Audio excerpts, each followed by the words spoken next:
আসসালামু আলাইকুম রহমতুল্লাহ। ইসলামের ইতিহাসে এমন কিছু চরিত্র আছে যারা শুধু বিরোধিতা করেননি, বরং সত্যকে থামিয়ে দিতে চেয়েছিলেন। তাদের মধ্যে অন্যতম ছিলেন উম্মে জামিল, একজন নারী যার নাম কোরআনে চিরতরে অভিশপ্ত হিসেবে লেখা হয়েছে। তিনি ছিলেন প্রগতিশীলী কুরাইশ গোত্রের মেয়ে এবং নবী মুহাম্মদ সাল্লাল্লাহু আলাইহি সাল্লামের চাচা আবু লাহাবের স্ত্রী।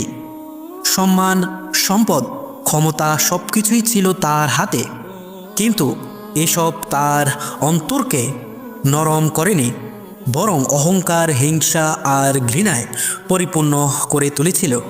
নবী করিম সাল্লাল্লাহু আলাইহি সাল্লাম যখন আল্লাহর বাণী প্রচার শুরু করেন, তখন উম্মে জামিল তীব্র প্রতিক্রিয়া দেখান।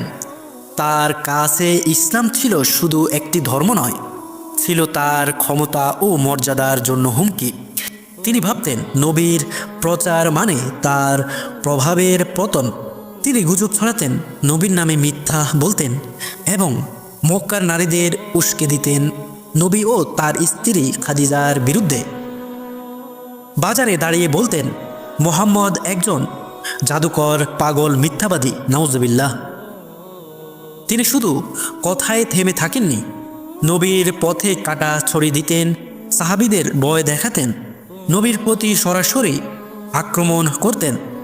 একদিন তিনি বিশাল একটি পাথর হাতে মসজিদে এসে নবীকে খুঁজতে থাকেন হত্যার উদ্দেশ্যে, কিন্তু আল্লাহর ইচ্ছায় তিনি নবীকে দেখতে পাননি। আবু লাহাব ও উম্মে জামিল মিলে ইসলামকে ধ্বংস করতে চেয়েছিলেন, কিন্তু শেষ পর্যন্ত তাদের নামই হয়ে যায় চিরন্তন হীনতার প্রতীক। কোরআনে সূরা আল মাসাদে তাদের সম্পর্কে বলা হয়েছে যে তারা আগুনে পুড়বে এবং উম্মে জামিল গলায় ফাঁকানো দড়ি নিয়ে কাঠ বহন করবে।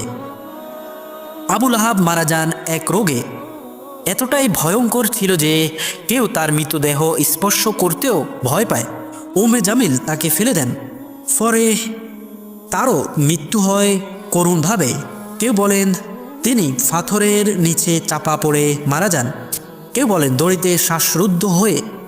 এই গল্প শুধু অতীত ইতিহাস নয়, এটি একটি বার্তা, সত্যের বিরুদ্ধে দাঁড়ানো, অহংকারে অন্ধ হওয়া, অন্যায়ভাবে শক্তি ব্যবহার করা, এর পরিণতি ভয়ঙ্কর হতে পারে। এই নারী একদিন ছিলেন মক্কার সমাজের অন্যতম ক্ষমতাধর, কিন্তু তার অহংকার, তার ঘৃণা তাকে এমন এক পরিণতির দিকে নিয়ে যায় যা কেবল দুনিয়াতে নয়, আখিরাতেও তার ধ্বংস নিশ্চিত করে দেয়।